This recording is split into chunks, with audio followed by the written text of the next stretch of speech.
Dahulu kala di kerajaan Daha, hiduplah seorang raja bijaksana yang memiliki dua orang putri cantik jelita, Candrakirana dan Galuh Ajeng. Candrakirana yang baik hati sudah ditunangkan dengan seorang pangeran tampan dari kerajaan Kahuripan, yaitu Raden Inu Kertapati. Kabar pertunangan ini membuat Galuh Ajeng merasa sangat iri. Diam-diam, ia menaruh hati pada Raden Inu. Karena dipenuhi rasa dengki, Galuh Ajeng pergi menemui seorang nenek sihir di pedalaman hutan. Ia meminta sang nenek sihir untuk mengutuk Candrakirana. "Aku ingin dia lenyap dari istana," katanya dengan penuh amarah.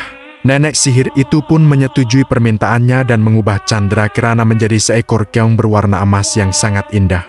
Kutukan itu hanya akan sirna jika ia bertemu kembali dengan tunangannya, Raden Inu Kertapati. Keong mas kemudian dibuang ke sungai hingga terdampar di sebuah desa. Suatu hari, seorang nenek tua yang sedang mencari ikan di sungai menemukan keong mas dan membawanya pulang. Nenek itu meletakkannya di sebuah tempayan.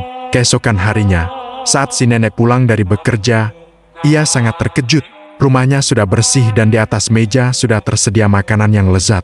Kejadian ajaib ini terus berulang setiap hari. Penasaran, si nenek memutuskan untuk pura-pura pergi bekerja. Ia mengintip dari celah dinding gubuknya. Betapa terkejutnya ia saat melihat keong mas di dalam tempayan berubah menjadi seorang putri yang sangat cantik. Sang putri itulah yang selama ini membersihkan rumah dan memasak untuknya. Nenek itu pun langsung masuk dan bertanya, "Siapakah engkau, wahai putri cantik?" Candrakirana pun menceritakan semua yang terjadi padanya. Sementara itu, Raden Inu Kertapati yang kebingungan karena Candrakirana menghilang, memutuskan untuk mencarinya. Ia menyamar menjadi rakyat biasa dan berkelana dari desa ke desa. Setelah bertahun-tahun mencari, atas petunjuk dewa, ia akhirnya tiba di desa tempat si nenek tinggal.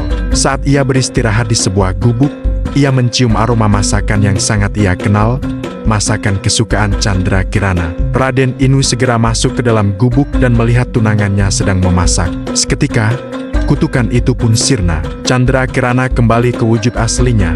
Mereka sangat bahagia bisa bertemu kembali. Raden Inu kemudian membawa Candrakirana pulang ke istana bersama nenek baik hati yang telah menolongnya. Galuh Ajeng yang takut kejahatannya terbongkar, melarikan diri ke hutan. Akhirnya, Candrakirana dan Raden Inu Kertapati menikah dan hidup bahagia selamanya. Terima kasih sudah menonton kisah Keong Mas dari Jawa Timur. Jangan lupa like, komen, dan subscribe ya. Sampai jumpa di cerita selanjutnya.